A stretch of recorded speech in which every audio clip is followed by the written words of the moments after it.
Is Amazon private labeling dead? Today I'm going to be talking to you guys about competing with Amazon on Amazon. How to find out which products Amazon sells and which brands or your competitors are indeed Amazon. If this is your first time on the channel, make sure to subscribe as well as click the notification bell. We'll see you in a second.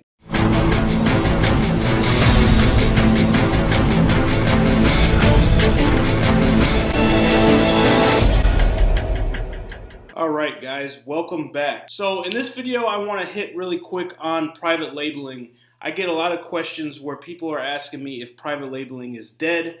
How do you make sure that Amazon is not going to go into your niche and take your product or sell your product, and the end result crushing your brand and your sales? So this is something that you see that there's a lot of talk about in the forums. I've gotten asked this a lot, so I wanted to touch on this really quick, and we're going to dive right in. So on this first page here, you will see a list of Amazon private label brands. Yes, you heard me right. Amazon does have a nice list of their own private label brands. These are different entities or subsidiaries underneath their brand Amazon. Okay, and you'll see this list is pretty effective. Okay, it's pretty up to date. You'll see this is on the 7th.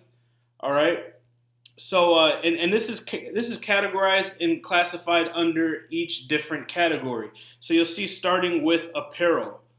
Okay, you'll see they have, it looks like 17 brands. These are all Amazon's private label brands. All right. So I'm not going to go through and show you each and every one of these, but if you see a category or a niche that you're interested in selling in, what I recommend you doing is going over to Amazon, typing in this this brand, okay, in this category, and looking at Amazon's listings. Now what you'll notice right off the bat is they're going to have predominance in the search results, as well as probably the headline search and the different sponsored posts. Number two, you are going to see they are going to have a crap load of reviews. So you don't want to fight fire with fire. I highly suggest and recommend that you do your research before getting into a category or niche and make sure that is not saturated by Amazon itself or one of Amazon's private label brands. A lot of people don't know that Amazon has private label brands, and they have a lot of them. All right, so moving on from apparel, you'll see they have 17 brands. You'll see food next. So Happy Bellies Coffee, Mama Bear's Baby Products, Single Cow Burgers Food, Wickedly Prime is Snacks. Now you'll see the Mama Bear Baby Products. Now, does that mean don't get into baby products and that you'll die a slow death and not be able to become profitable? No. But when you do this research and you know what brands are Amazon, okay, you can go prior to product launch and read the reviews. You're not going to be able to fight fire with fire. You're not going to beat Amazon in the algorithm. You're not going to beat their user base because their residual business is larger than any other retailer, especially e-com site in the universe. So you fight fire with water. Check out their reviews, okay? Check out where you can make significant difference or you can make changes on products. Now, this is a strategy that I have personally used to beat Amazon at its own game. All right, so you'll see moving on from food, the next is household. So you'll see they have about 7. They have 7 different private label brands. All right, the top one you will see is Amazon Basics. That's a generic brand or a white label brand like we talked about yesterday. And Amazon Basics is the oldest. I believe it was launched in mid-2009. So it's coming up on being 9 years old, almost a decade old. But like we talked about yesterday, Amazon Basics has a lot of generic products, stuff that you don't want to sell anyway, like batteries and USB cables. So when you think about it like that, we talk about escaping competition. When I teach and preach about launch strategy and branding strategy, I talk about escaping the competition. Even though the results and the metrics on these broad products like batteries or USB chargers or phone chargers look look very enticing, they are oversaturated. And not only are you competing with Amazon, but you are competing with Fortune 50, Fortune 100 e-com stores that have buying power and they have the capital to back it up. So that is an area that you do not want to be in. The only way that you can compete with these guys in this broad area is by wholesaling, where you go directly to a distributor, you buy liquidation lots, so on and so forth. But what you're doing is actually selling a brand that already has brand awareness, brand recognition, and residual business. Okay, you do not want a private label or white label in these spaces. All right, let's move on to health and wellness at the bottom. Now you'll see they have one, which is Amazon Elements.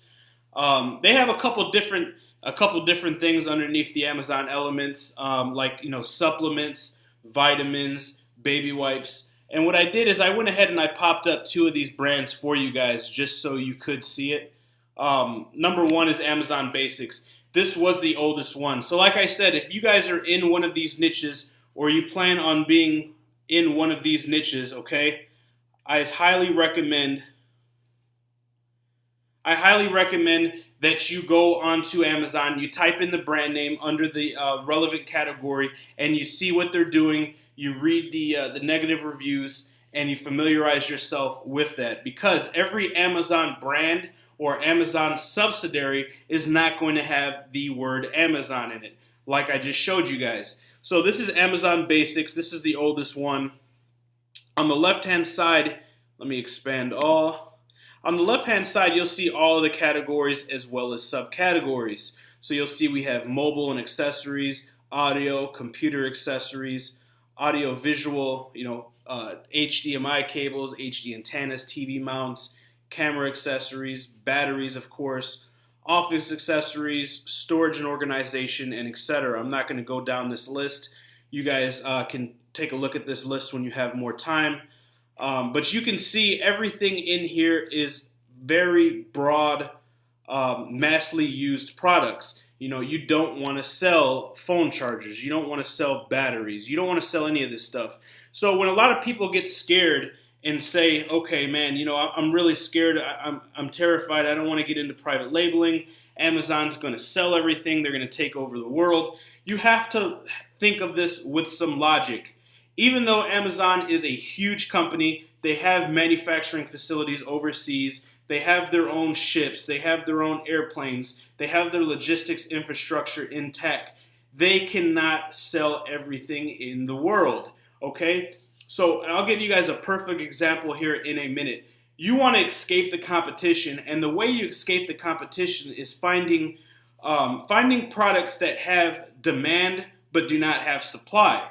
Now, why don't they have demand? They don't have demand because everybody's focused on trying to get the big payday. They're focused on trying to get the phone chargers or the phone cases or stuff like that. And what they're doing is they're neglecting and they're overlooking these small products, these small niches that are untapped, where there is demand, but a lack of supply. So, and I'll show you guys a perfect example here in 1 second. I just want to show you guys an example of a Amazon brand. Here goes Amazon Elements. So these are supplements, vitamins, and they do a little bit of some grocery, and they do a little bit of some like baby wipes, that type of stuff. All of it is general, okay? You can see the products here on the left side. All right, so under Elements, they have vitamins, supplements, baby wipes, refills, more vitamins. Let's see, industrial and scientific. Yeah, okay, so they have wipes under industrial and scientific. So you can see the brand page, all right? This talks a little bit about the brand. Let me see if I can, all right. This talks a little bit about the brand. It shows you and showcases all of their products. So, for instance, if you wanted to get in supplements, which I don't recommend, it's super saturated, super competitive, you can see what they're doing, okay? A lot of these have small amount of reviews, which means they're actually just starting this. And when you see Amazon starting a product, that lets you know that they have tested this, okay? They have the search results. They have the data as well as the metrics to prove why they want to get into this category. All right. So not only when you guys are getting ready to launch a product and you're looking at starting a product, is this good to reference it and make sure that they're not selling in your niche or selling a similar product. This is good to find out about reviews, and it is also fantastic for you to study their sales page. Their sales page are to a T what their A9 algorithm wants to see. Okay, so there's no better way to see what the A9 algorithm or Amazon's algorithm, their proprietary algorithm, wants to see than to go to their actual listing page. So when you go to their listing page, what's some things that you can see right off the bat? You can see every image is used. Okay, you can see that 70 to 100% of the main image is used, and there's no unused space. That's an algorithm factor. You can see they have what? They have detailed pictures of the description and the ingredients. Okay, they have size features. What else do they have? All right, transparency. So they show a little bit of everything, and this is good to go and study these images and see what images they are using. What's something else that we can learn from this? You see that they are utilizing every single photo space possible. So they don't have 4 photos, they don't have 5 photos, they actually have 3, 6, 9, 12 photos. So, Amazon might be showing themselves a little bit of love. I don't think you can list 12 photos, but you get where I'm going at with this. You want to utilize every single spot that you have for the photos, all right? You can scroll down and you can see the in-depth listing that this product has, all right? And, this is a whole nother topic. We're not going to go over too depth in this, because I want to stick to the premises of this topic. But iterating on what we were talking about earlier about escaping competition and finding small niches. Okay, an example of something Amazon would sell is a phone charger. All right, an example of something that you want to sell where you escape the competition and you find a small untapped niche that has demand but has lack of supply is something like this, a garlic press. Excuse me. Now, this is super saturated now, but I'm just using this for example purposes. In the day, a year ago, this was a small niche, an untapped niche where there was demand. A lot of people love to use garlic when they cook, but they don't like to buy processed minced garlic. They like fresh garlic. So it's a pain in the butt chopping it up into small pieces and mincing it yourself. Hence, the demand is there for a garlic press. Okay, now look at the reviews. You can see these are crazy. A lot of these sellers do mid 6 figures.